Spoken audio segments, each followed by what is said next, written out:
Arrived, and that's a Senegalese president who's a chief guest at this year's Mashujaa Day celebrations. President Bassirou Diomaye Faye is in that vehicle arriving at the Ithookwe Stadium, meaning that President William Ruto is not very far behind once this dignitary arrives.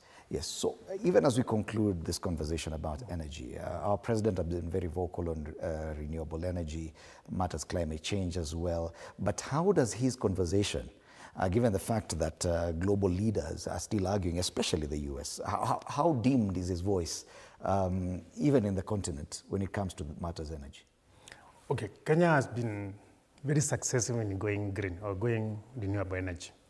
And that is something, that recommendation we get all over the world. However, we're still following a script written by the US. We would like to do what they do. Initially, I followed the conversation. Initially, the US had supported green energy. And here in Kenya, we copied them. When the US fell from the land after Paris 2015, we actually kept the conversation, and we actually achieved almost 94% green renewable energy. But the conversation should go to the next step where I don't have to buy a battery, although this still doesn't have to buy a battery to keep energy, to store energy. Instead, they should supply to the grid during the day from the solar system, and at night get a rebate, a reverse metering to get stable power for the studio. That means you don't have to invest in batteries because Kenya does not manufacture batteries. So if you want to go free energy, just make a meter that allows your energy produced during the day, solar, going to Kenya Power, and the excess of it, you use the amount you can use, the excess of it you channel to Kenya Power, and at night, Kenya Power gives you back your energy. That would stabilize their system and would also ensure that you don't have to invest in batteries that have a 3 to 5 years lifespan, and that just a reverse metering would actually sort out. And that has been to the conversation to the parliament, but it was thrown out. That is the best way to actually become green without investing in that. Why do you think that Parliament has been slow? Is it the same challenge that there are no donors who are interested in that kind of venture? Or what exactly is the problem here? Exactly. The lobbying is not there, or it is negative.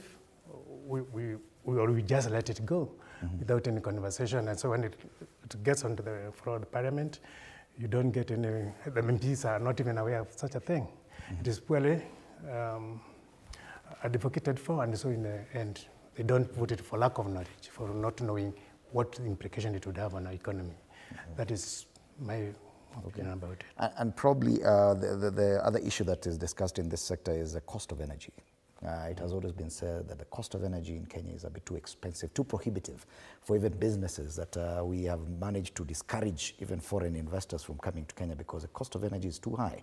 Yet we're still able to generate, to a certain extent, a good capacity in comparison to our neighbors.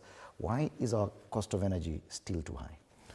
We have, in the past, had historical power purchase agreement that are very sloppy on the one side, that are very expensive. We have, for example, a company that supplies Kenya Power with one unit at a cost of 185 shillings.